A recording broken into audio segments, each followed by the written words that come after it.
Donald, do you ever discuss sex with your daughter? No. You do not? No. You've never sat And I her have down? a feeling we're not going to hear. Yeah, no. You know about sexual predators and things like that. Right. I mean, You are one. All right, I was going to say that, but it's true.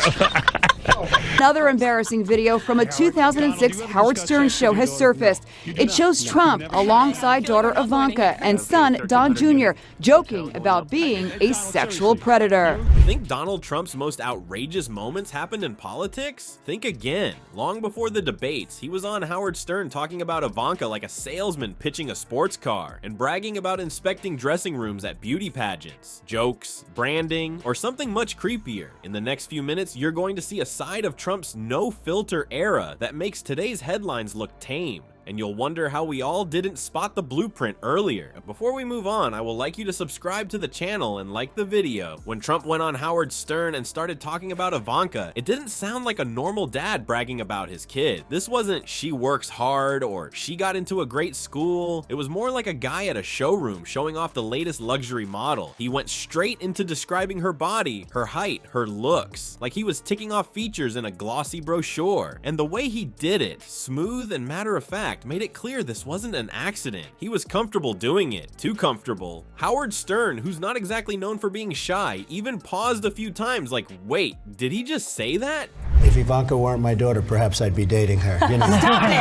Oh, it's so weird. Woody Allen?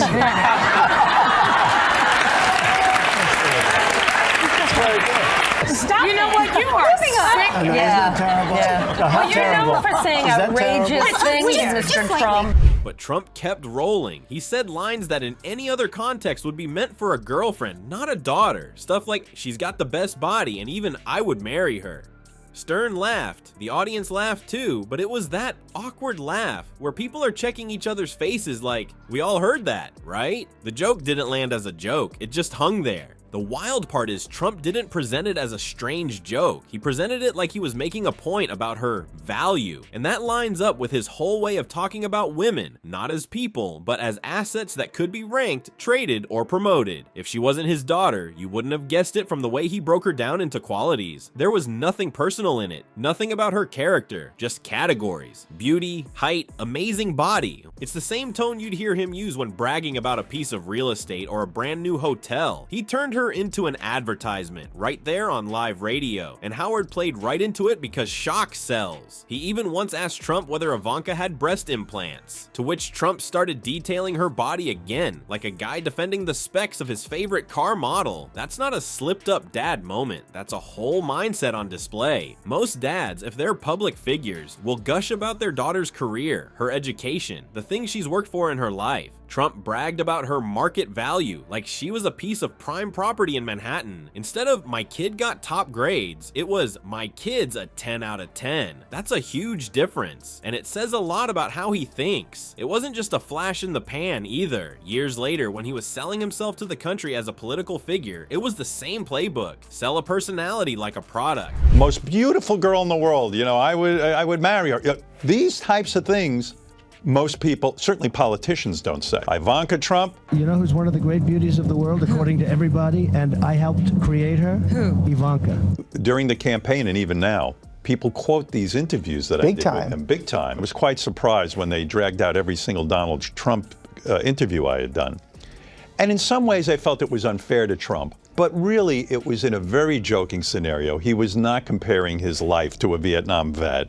It was ha ha ha and this and that. But sell a policy the same way you'd sell a condo. And in his head, people fit into that model too. You can see how this product pitch thinking became second nature. Everything was a brand move. Ivanka was the Trump brand's glamorous showroom display. Polished, camera ready, designed to impress. When CNN dug the audio back up during his campaign years later, it wasn't some shocking reveal to anyone who'd been paying attention. It was more like, oh right, he's been doing this forever. It just looked different when it was about a daughter instead of a contestant or a model. Humorously, you could imagine your average dad sitting down with Howard Stern and saying, yeah, she's great, just ran the marathon, or she's killing it at her new job, but not Donnie Diapers. No, he turns what should be a proud family moment into an episode of The Price is Right. Except here, Stern's just grinning, and there's no Bob Barker to pull the plug. And while Ivanka later tried to brush it off, even saying he recognized it was crude, it's worth noting that she also defended him as not sexist. That's the kind of brand damage control that keeps the public image from collapsing, even if it leaves people outside the family shaking their heads. What those stern moments showed was more than bad boundaries. They showed his instinct to see women, including his own daughter, through the lens of brand value and public appeal. Family bonds didn't take center stage. Do you feel that in some way you helped make him president? Absolutely. Because Donald would come on my show. I mean, look. Does it make you feel bad or good? What is it about public service? What is it that drives her? What was it like when she saw her when her husband becomes president? Like in Moby Dick, I was chasing her. She was my obsession. I wanted to see Hillary Clinton win. And I thought if she had come on the show, the way I helped Donald was I let him come on and be a personality. Marketability did, and if that's how he handled a family member, it's not much of a leap to think this pitchman style didn't stop there. In fact, once you see the pattern, it's unmistakable when he moves from talking about Ivanka to beauty pageant contestants and Hollywood names. Why would the owner of a beauty pageant need to personally inspect the dressing rooms? That's the kind of thing you might expect a security guard to handle, not the man writing the checks. But on Howard Stern's show, Trump talked about it like it was just part of a normal workday. He wasn't sheepish or cautious about it. He said it in the same voice someone might use to explain checking the sound system before the show. Only here, the sound system happened to be a room full of contestants changing clothes. In his own words, Trump bragged, "I'll go backstage before a show, and everyone's getting dressed and ready and everything else, and no men are anywhere, and I'm allowed to go in because I'm the owner of the pageant and therefore I'm inspecting it." That phrase, "I'm inspecting it," wasn't just some throwaway line either. He followed it up with, "I want to make sure that everything is good. You know they're standing there with no can. Is everybody okay? And you see these incredible looking women, and so I sort of get away with things." I thought that perhaps if she came on my show, we could have stripped away some of the pomp and circumstance or the tightness that comes with running for president. To sit here and cavalierly say, yes, she would have been president. No. But look at the Electoral College and look at that. It came down to a couple of states, and it was 70,000 votes. 70,000 votes. Out of that audience, if Hillary had come on, in the same way that Lady Gaga came on, or Gwyneth Paltrow, or Rosie O'Donnell, and guys call me afterwards, "Man, I never liked Lady Gaga." The whole way he told it made it sound like a perk.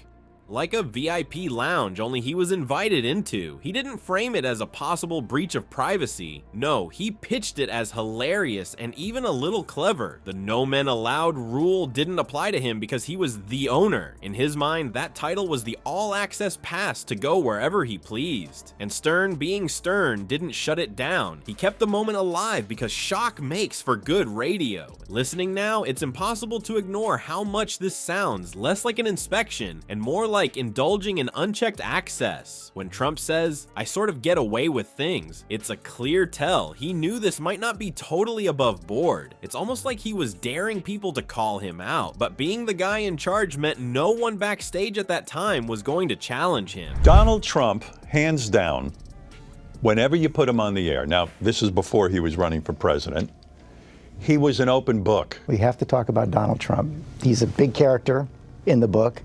Because he was a big character on my show. Well, that's what I was going to say. Yeah. You say one of your best guests ever. They were fond of quoting that Donald Trump had said something to the effect that STDs were his personal Vietnam. In that environment, his inspection became an untouchable routine. And sure, you can call it confidence, but confidence isn't barging into private spaces where the rules say you don't belong. That's entitlement. The exact same sense of entitlement he showed when talking about Ivanka like she was a showroom prize. Only here, it wasn't just words, it was a physical act. Walking into a women-only space and claiming the authority to do it is a whole different level. Quality control in any business usually involves making sure the lights work, the mics are on, maybe checking if there's enough bottled water. You don't see Gordon Ramsay storming into the changing rooms of MasterChef contestants to make sure the aprons fit. But Donnie Diapers acted like that was exactly his job description at Miss USA. For him, the product wasn't just the pageant, it was the women themselves. This was part of a bigger industry problem too. For years, male power players in entertainment, fashion, and media acted like their roles gave them the right to unrestricted access. That power balance kept contestants, employees, and aspiring talent silent because they didn't want to risk their careers. And when you look at Trump's behavior in that light, it's less about comedy and more about how men in authority blurred or outright erased boundaries. Howard Stern's reaction was telling. He knew these kinds of lines and stories would grab headlines. He didn't press Trump in that moment, but he let the comments breathe on air because they were outrageous. Outrage made for ratings, and Trump, who's always thrived on attention whether it's good or bad, leaned into it. That's why he told the same stories multiple times.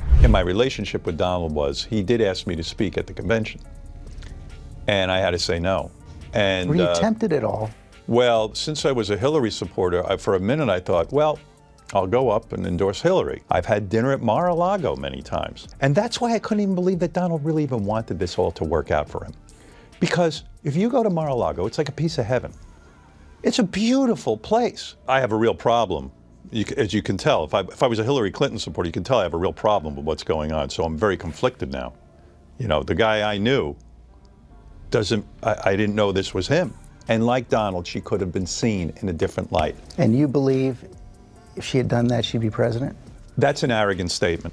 Not like a scandal he was hiding, but a badge of honor he wanted listeners to picture in their heads. Looking back, these inspections were just the same objectifying attitude we heard with Ivanka, played out in real life. Same mindset, different setting. Instead of talking about brand value, he was doing in-person quality checks where the people involved didn't exactly have a choice. Once you start viewing women as part of your product, walking into their dressing room stops feeling wrong, at least to you. And once you see it that way, it's easy to understand how rating celebrities, models, and even politicians like their stock prices was already second nature for him. On Howard Stern's show, Trump once rated Angelina Jolie a 6, not a 9, not even a 7. A had-a-dick. No hesitation, no awkward laugh, just said it like he was reading a number off a scorecard. And that wasn't some rare slip, it was part of a whole thing he did. Grading women like they were entries at a county fair. Famous actress, supermodel, didn't matter. He would stick a number on them as if beauty was a stock price, and he was the market analyst. The strange part is how casual it was for him. He went through these ratings with the same energy you might use to review hotel rooms. Does this one have the right view? Is the furniture nice? That one's a 9. This one's a 6. And it was clear he wasn't talking about talent, intelligence, or personality. This system was about one thing: physical appearance. It was treating beauty like a currency, something you could measure, compare, and trade, like points in some weird Trump-owned game show. And here's the thing, why would a businessman who's trying to build a presidential image double down on telling the world Angelina Jolie is a 6? It's not about Angelina, it's about the fact that he saw no problem publicly putting a number on global stars, because in his universe, that's the natural order. Some are high value, some are not, and he's the guy who decides the ranking. That mindset didn't go away when he got into politics. If anything, it leveled up. When journalists took it and made it serious, I thought it was a little bit unfair. Having said that, though, Donald Trump would come on my show, and this is why he was great. You know, most people, if they're having that thought, keep that pretty guarded. Not Donald. He was right into it. There was no filter. I go, Donald, Angelina Jolie, she's one of the most beautiful actresses in the world. She's a 6. You know. Stern's audience ate that kind of talk up. His show thrived on blunt, sometimes cruel, say what you think moments. So when Trump brought in his rating system, it clicked perfectly with the vibe. People listening weren't shocked into silence. They laughed, squirmed, and kept listening. That mix is part of what made Trump such a ratings magnet. When you look at it from a bigger picture, these ratings weren't just jokes for Stern's shock factor. They reinforced a hierarchy. Some women sit at the top because of how they look, others fall lower, and those judgments get made out loud, on record, by a man with a huge platform. It's the same power balance we saw with the pageant dressing room inspections and the way he talked about Ivanka. Once you buy into that scale, you've accepted that people, especially women, can be ranked and valued in public like they're on auction. What Trump said on Stern wasn't random entertainment. It was the rough draft of his political act, the casual objectification, the bragging about breaking rules, the "I'm the one who decides" attitude. It was all rehearsed years before he stepped on a debate stage. Makes you wonder, were the biggest red flags sitting in plain sight while people laughed them off as shock radio moments? And here's the real kicker. If this was the version he was fine broadcasting to millions, what does the unedited cut look like? The part nobody heard says the most about power, image, and the respect he never gave.